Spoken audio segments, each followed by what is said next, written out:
নমস্কার বন্ধুরা, বর্ণালীস মিক্স ব্লকে আপনাদের স্বাগত জানাই। নতুন একটি রেসিপি নিয়ে চলে এলাম। দেখো, আজ আমি বানাবো জলপাইয়ের আচার।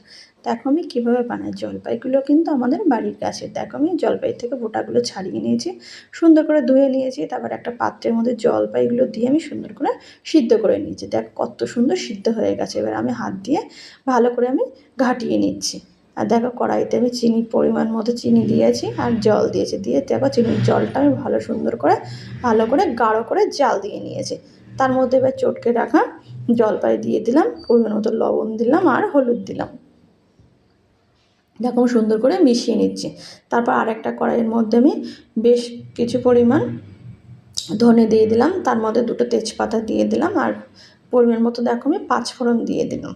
তারপরে দিয়ে দিব আমি শুকনো লঙ্কা। যেহেতু একটু আচারটা আমি ঝাল ঝাল বানাবো, তাই বেশ কয়েকটা শুকনো লঙ্কা দিয়েছি। তারপরে দিয়ে দেওয়া হয় লবঙ্গ, এলাচ, দারচিনি। এই মশলাটা আমি ভালো করে ভাজার পরে গুঁড়ো করে নিয়েছি। দেখো আচারটা কিন্তু প্রায় হয়ে গেছে। মিষ্টিটা আমি একটু টেস্ট করে দেখেছি, বেশি মিষ্টি করিনি, টক টক মিষ্টি মিষ্টি করেছি। দেখো আচারটা আমি নামিয়ে নিয়েছি, ঠান্ডা হয়ে গেছে আচারটা প্রায়। তার উপর দিয়ে মশলাটা ছড়িয়ে দেবো। মশলাটা ছড়ানোর পরে তারপর একটা কাচের জারের মধ্যে রেখে দেবো। আচার সবসময় কাচের জারের মধ্যে রাখলে কিন্তু আচার ভালো থাকে আর অনেক দিন সংরক্ষণ করে রাখা যায়। মাঝে মাঝে আচারের বয়ামটা একটু রোদে দেওয়া হবে।